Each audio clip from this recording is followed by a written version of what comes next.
नमस्कार, मैं आपका पत्रकार साथी मनमोहन नेताम और आज आप देख रहे हैं देवभोग डायरी। हम बात कर रहे हैं देवभोग के दंगल की और देवभोग के दंगल में अब जो चुनावी पारा है वह बढ़ चुका है और आज आप पहुंचे हैं दीपक सिंघल जनपद पंचायत क्षेत्र क्रमांक 4 से जनपद सदस्य के नामांकन भरने और सीधे हम उनसे बात करते हैं।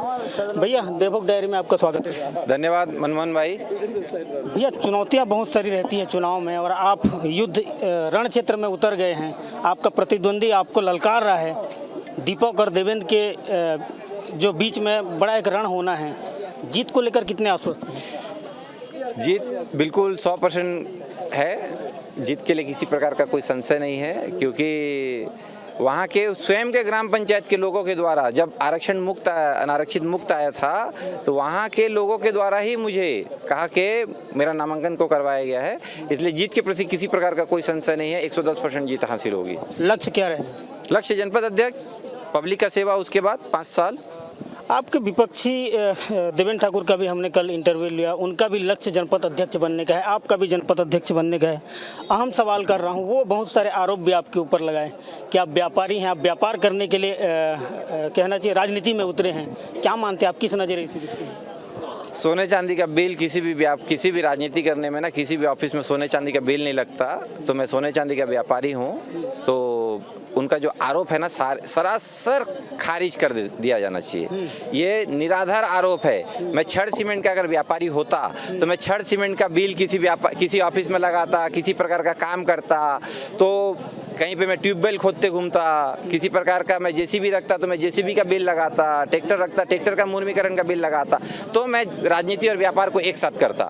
मेरा सोने चांदी का बिल, कौन से व्यापार में कौन से सोने का बिल्डिंग बनता है या चांदी से चांदी का बिल्डिंग बनता है, कौन सी सरकार चांदी की बिल्डिंग बनाती है? आपको बाहरी प्रत्याशी बता, सवाल ही नहीं उठता। मेरी पैदाशी गिरसुल का है। आप सभी प्रकार के गिरसुल के गांव में पता चलेगा, गिरसुल का मैं पैदाशी हूँ। गिरसुल गांव में, बाड़ी गांव में मेरा प्राथमिक शिक्षा प्राप्त किया गया है। सरगीगुड़ा गंगराजपुर के बीच में अपना खेती है, आज भी है। वहाँ पे पूरे मितान परिवार हमारे लोग हैं।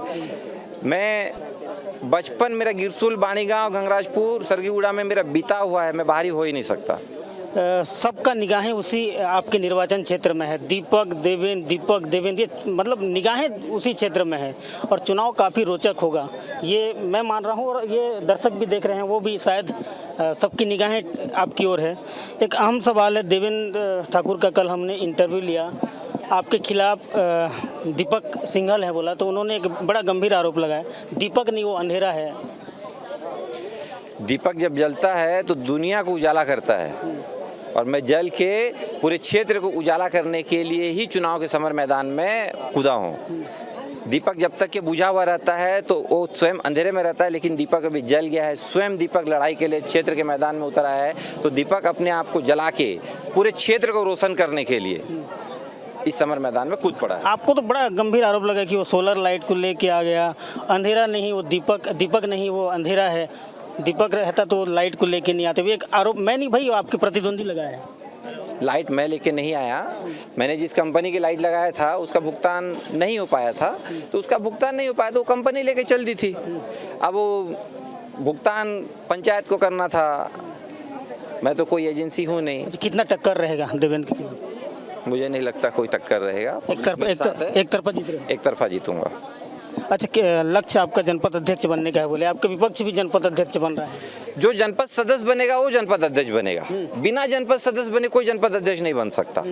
सबसे पहली बात तो पहले आप जनपद सदस्य बनिए, उसके बाद आप जनपद अध्यक्ष बनने के लिए प्रयासरत कीजिएगा।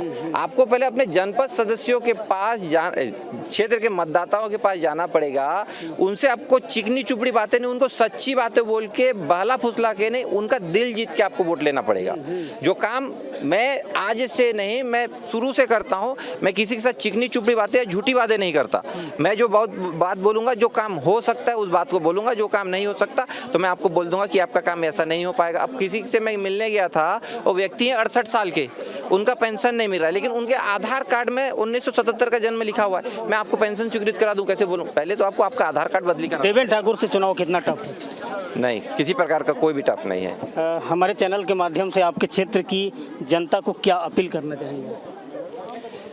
मैं क्षेत्र की जनता को सबसे पहले पुनः एक बार फिर से नमस्कार करना चाहूँगा और ये अपील करना चाहूँगा कि आप जैसे पहले मेरे ऊपर विश्वास करते थे, आज भी वैसे विश्वास कर रहे हैं। आने वाले 23 फरवरी तक उसके आगे भी मेरे ऊपर विश्वास कीजिए, अपना मतदान मेरे पक्ष में कीजिए। क्षेत्र के विकास के लिए, आपके विकास के लिए, आपके सहयोग के लिए मुझे जनपद सदस्य बना के पुनः देवोग जनपद पंचायत में बिठाइए। मैं आपकी सेवा के लिए निरंतर अपने जीवन काल तक पूरा निछावर रहूँगा। धन्यवाद भैया समय देने के लिए, और आपको अग्रिम बधाई भी हम देते हैं।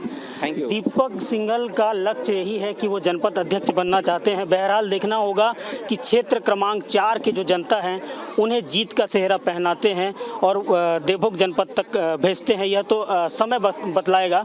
बहरहाल देखना होगा कि दीपक और देवेंद्र के रण में जीत किसे मिलती है, यह आने वाला वक्त बतलाएगा। आज के लिए बस इतना ही। कल किसी नए मुद्दे को लेकर फिर हम हाजिर होंगे। तब तक के लिए नमस्कार। जय देवभोग।